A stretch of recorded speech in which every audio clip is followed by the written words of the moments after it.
அனைவருக்கும் அன்பான வணக்கம். நீங்கள் கேட்டுக்கொண்டிருப்பது கதைகளை. வாசிப்பவர் ஹேமலதா ஜெகநாத். திரு கீவா ஜெகநாதன் எழுதிய பாரிவேள். கபிலர் மறைவு. கபிலருக்கு உலகத்தை காண காண வெறுப்பு உண்டாயிற்று. 2 இடங்களில் முயன்றும் பாரி மகளிரை கொள்ள யாரும் முன் வரவில்லை. இப்படியே ஒவ்வொருவரிடமாக போய்கொண்டே இருப்பதா? அதை காட்டிலும் மானக்கேடான செயல் வேறு இல்லை. நம்முடைய மதிப்பு குறைந்து விட்டதா, அல்லது இந்த பெண்களின் அழகுதான் குறைந்து போயிற்றா? பாரி இருந்தால் இவர்களுக்கு எத்தகைய சிறந்த கணவர்கள் வாய்ப்பார்கள்! விலை போகாத பண்டத்தை வீடுதோறும் கொண்டு போய் நீங்கள் வாங்கிக் கொள்ளுங்கள், நீங்கள் வாங்கிக் கொள்ளுங்கள் என்று கெஞ்சுவது போல அல்லவா ஆகிவிட்டது என் பிழைப்பு. சி, இனி இப்படி செய்யக்கூடாது. இவர்கள் தலைவிதியின்படி எல்லாம் நடைபெறும். இவர்களுக்கு ஏற்ற கணவரை தேடிவிட்டுத்தான் மறுகாரியம் பார்ப்பேன் என்று துணிந்தது பெரிய பேதமையன்றோ? எல்லாவற்றையும் கூட்டுவிக்கும் இறைவன் திருவருள் சுரந்தாலன்றி எத்தனை முயன்றாலும் நாம் எண்ணியது நிறைவேறாது என்பதை எவ்வளவு தெளிவாக காண்கிறேன். இனி இந்த பாரத்தை இறக்கிவிட வேண்டியதுதான் என்று கபிலர் சிந்திக்கலானார். இவர்களுக்கு மனம் புரிந்து பார்க்க இயலாவிட்டாலும் எங்காவது தக்காரிடத்தில் அடைக்கலமாக ஒப்புவித்துவிட்டு நாம் இந்த உலக வாழ்க்கையை நீக்க வேண்டும் என்று எண்ணினார். அப்போது அவர் திருக்கோவலூரை அடுத்த ஓர் ஊரில் வந்து தங்கினார். அங்குள்ள அந்தணர்களின் உபச்சாரத்தை பெற்று சில நாட்கள் இருந்தார். அப்போதுதான் இத்தகைய சிந்தனையில் ஆழ்ந்தார். பாரி மகளிரை காணும் போதெல்லாம் கபிலர் மனம் உழைந்தது.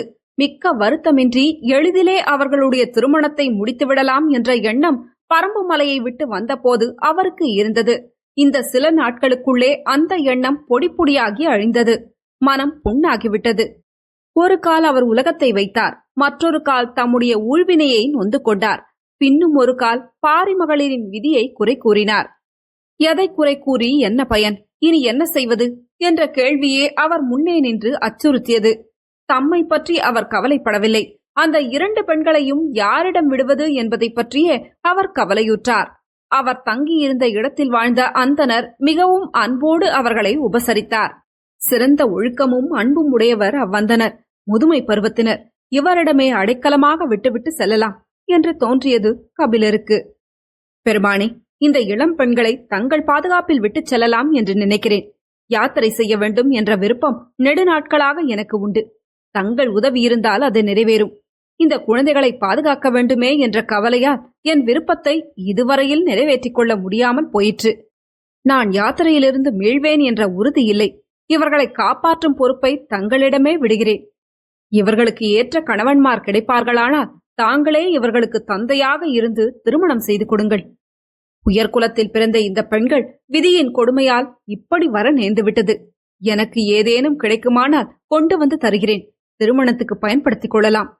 இல்லையானால் கடவுள் விட்ட வழி ஆகட்டும் என்று மிக்க பணிவுடன் கபிலர் அந்த அந்தனரிடம் வேண்டினார். அவர் அதற்கு இணங்கினார். நமக்கு இருக்கும் பொல்லாத வேளையில் இதுவாவது நல்லதாக முடிந்ததே என்று ஆறுதல் பெற்றார் புலவர் பிரான். பாரி மகளிருக்கும் ஆறுதலான வார்த்தைகளை கூறிவிட்டு அவர் புறப்பட்டார். பாரிக்கு பின் உலகில் நல்லவர்களே இல்லை போலிருக்கிறது என்று எண்ணியிருந்த அவருக்கு சேர அரசன் செல்வக்கடுங்கோ வாழியாதன் ஈகையர் சிறந்தவனாக இருக்கிறான் என்று யாரோ சொன்னது காதில் விழுந்தது. அப்படியானால் அவனை பார்த்துவிட்டு வருவோம் என்று சேர நாட்டுக்கு சென்றார். வஞ்சிமாநகரத்தை அடைந்தார். அப்போது அங்கே அரசாண்டிருந்த செல்வக்கடுங்கோ வாழியாதன் உண்மையிலேயே பரிசிலரை தாங்கும் பண்புடையவனாக இருந்தான். பரம்பை முற்றுகையிட்டவன் சேரர் குலத்தில் வேறொரு கிளையில் தோன்றிய மன்னன். வாழியாதனோ அவனைப் போலன்றி நேர்மையும் ஈகையும் உடையவனாக விளங்கினான். கபிலர் தன்னை நாடி வந்திருப்பது தெரிந்து அவன் அவரை எதிர்கொண்டு அழைத்துச் சென்றான். பல வகையாக உபசரித்தான். அப்போது கபிலர், நான் இங்கே எதையும் இறந்து கேட்கும் பொருட்டு வரவில்லை. எதையும் மிகைப்படுத்தி கூறமாட்டேன். பாரியை இழந்த பிறகு அவனைப் போல் யாரும் இல்லை என்று எண்ணி இருந்தேன். நீ சிறந்த கொடைவள்ளலாக விளங்குகிறாய் என்று கேள்வியுற்றேன். உன்னை பார்த்துச் செல்லலாம் என்று வந்தேன் என்றார். எந்த கருத்தோடு வந்தாலும் நீங்கள் என்னையும் பொருட்படுத்தி வந்தது கிடைத்ததற்கரிய பேரென்றே கருதுகிறேன் என்று சேரமான் அன்பு ததும்ப கூறினான். கபிலர் வஞ்சிமாநகரில் சில காலம் தங்கியிருந்தார். சேரமானுடைய சிறந்த பண்புகளைக் கண்டு மகிழ்ந்தார். அவன் மீது 10 பாடல்களை பாடினார். பின்பு அம்மன்னனிடம் விடை பெற்ற போது அவன் பொன்னும் பொருளும் தந்ததோடு பல ஊர்கள் அடங்கிய ஒரு நாட்டையே அளித்தான். அவற்றை பெற்றுக்கொண்ட கபிலர் நேரே பாரி மகளிர் வாழும் இடத்துக்கு வந்து சேர்ந்தார். தாம் பெற்ற பொன்னையும் பிறவற்றையும் அவர்களை பாதுகாத்த அந்தணரிடம் ஈந்து, இறைவன் திருவருளை துணை கொண்டு இவர்களுக்கு தக்க இடத்தில் மனம் முடித்து வைத்து விடுங்கள். நான் போய் வருகிறேன். இனி என்னை காண முடியாது என்று சொல்லி விடை பெற்றுக் கொண்டார். உலக வாழ்வு அவருக்கு வெறுத்து போயிற்று. பாரியோடு மறு உலகத்தில் சேர்ந்து வாழ வேண்டும் என்ற எண்ணம் வரையுற்றது. இனி நம்மால் உலகத்தில் ஆக வேண்டிய செயல் ஒன்றுமில்லை. நாம் பாடிய பாடல்களிலே பாரியும் வாழ்வான், நாமும் வாழ்வோம். இனி விரதமிருந்து உயிரை விடுவதே தக்க செயல் என்று எண்ணினார். பாரியை நினைத்த போதெல்லாம் அவருக்கு துயரம் உண்டாயிற்று. குரங்குகள் கீறி உண்ட பழம் நன்றாக கனிந்திருப்பது கண்டு குறவர்கள் அதை பறித்து வீட்டுக்கு கொண்டு வந்து பல நாட்களுக்கு வைத்துக் கொண்டு உண்ணுவார்கள் உன்னுடைய நாட்டில். அத்தகைய வளமான நாட்டையுடைய பாரியே, நீ என்னோடு மனமொன்றிய நண்பன் என்று நினைத்தேன். ஆனால் அந்த நட்புக்கு ஏற்றபடி நீ நடந்து கொள்ளவில்லை. நீ என்னை பாதுகாத்த காலமெல்லாம் உன் மனத்துக்குள் என்னை பற்றிய வெறுப்பு இருந்திருக்க வேண்டும். உன்னுடைய பெருமைக்கு ஏற்றவனாக நான் இருக்கவில்லை. அதனால்தான் நீ என்னை இங்கே விட்டுவிட்டு போய்விட்டாய். உன்னோடு கூட்டி போகாமல் இங்கேயே கிட என்று நீ மறைந்தாய். நான் உனக்கு ஏற்ற நண்பன் அல்லாவிட்டாலும் நல்வினையானது சில காலமேனும் உன்னோடு ஒருங்கு வாழும்படி செய்தது. எனக்கு தகுதியில்லாமல் இருந்தாலும் உன்னோடு இம்மையிலே என்னை கூட்டி வைத்த அந்த நல்லூர் இப்போதும் என்னை உன்னோடு சேரும்படி செய்யட்டும். நான் இனி உன்னை பிரிந்து வாழ மாட்டேன் என்று அவர் சொல்லிக் கொண்டார். உணர்ச்சியோடு வந்த அந்த வார்த்தைகள் கவியாகவே அமைந்தன. இணையை ஆதலின் நினக்கு மற்றியான் மேயினேன் அண்மையானே ஆயினும் இம்மை போல காட்டி உம்மை இடையில் காட்சி நின்னோடு உடனுறைவு ஆக்குக உயர்ந்த பாலே என்று அந்த பாட்டை முடித்திருந்தார். இந்த பாட்டுதான் அந்த நல்லிசை சான்றோரின் இறுதி பாட்டாயிற்று. பாரிக்கும் அவருக்கும் இருந்த நட்புக்கு உவமையாக வேறு எதை சொல்ல முடியும்? பாரியை எண்ணியபடியே அப்புலவர் பெருமான் தீ மூட்டி அதில் பாய்ந்து உயிர் நீத்தார். அங்கு உள்ளவர் இந்த செய்தியை அறிந்து தடுத்தும் கபிலர் தம் கருத்தின்படியே இவ்வுடம்பை தீக்கடவுளுக்கு உணவாக்கி பாரியோடு கலந்து கொண்டார். அவ்விருவருடைய நட்பின் பெருமையை தமிழுலகத்து சான்றோர் வியந்து பாராட்டினர். கபிலர் தீக்குளித்த இடத்தில் ஒரு கல்லை நாட்டி அவ்விடத்தில் உள்ள மக்கள் வழிபட்டார்கள். அந்த கல்லுக்கு கபிலக்கல் என்ற பெயர் வழங்கியது. திருமணம். கபிலர் உயிர் நீத்ததை அறிந்த அங்கவையும் சங்கவையும் துடித்து போயினர். தாம் தந்தையை இழந்த போது கூட அவர்களுக்கு அத்துணை துயரம் உண்டாகவில்லை.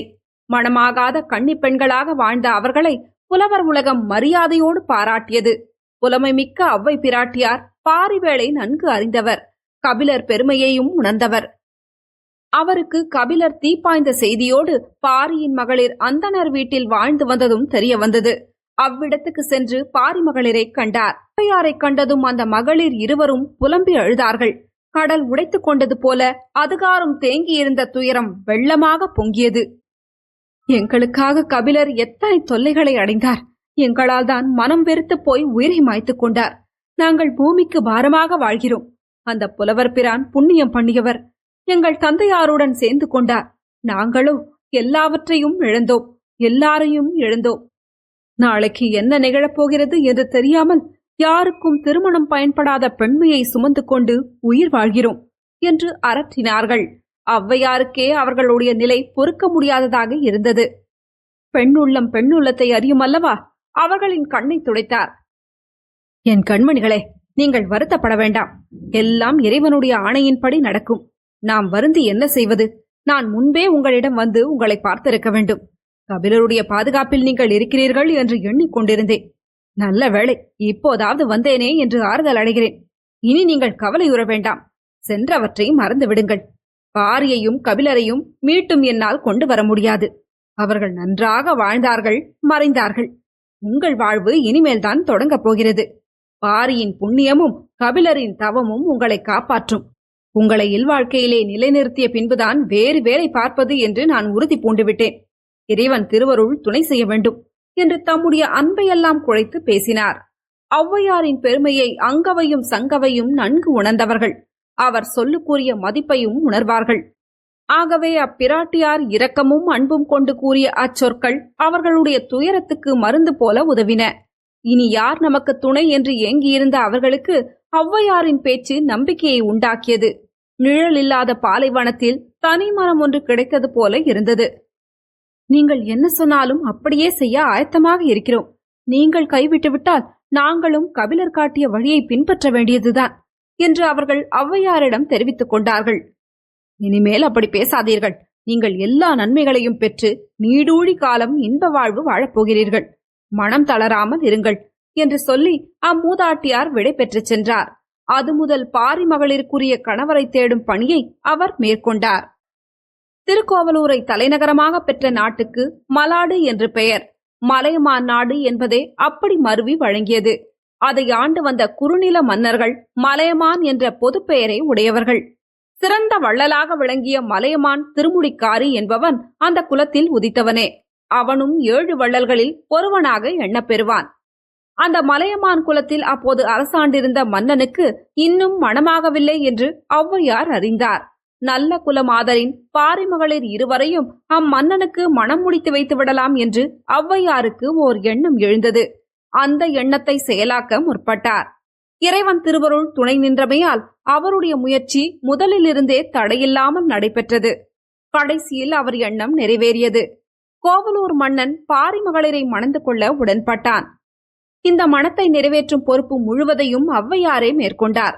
தமக்கு தெரிந்த செல்வர்களுக்கெல்லாம் திருமண ஓலை போக்கினார். சேர சோழ பாண்டியர்களையும் திருமணத்துக்கு வரவேண்டும் என்று பாடல்களை எழுதி அனுப்பினார். திருமணம் மிக சிறப்பாக நடைபெற்றது.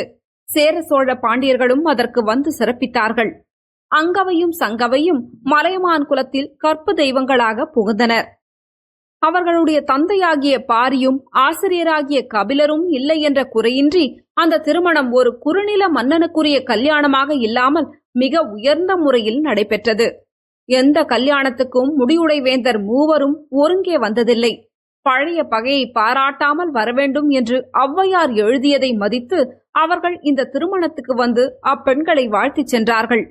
அங்கவையும் சங்கவையும் பாரியையும் கபிலரையும் நினையாத நாளே இல்லை. புலவர் உலகம் அவ்விரு நல்லோர்களிடையே விளங்கிய அரிய நட்பை போற்றி பாராட்டியது. பாரி புலவர் உள்ளத்தில் வாழ்ந்தான். அவன் புகழ் புலவர் பாக்களில் விரிந்தது.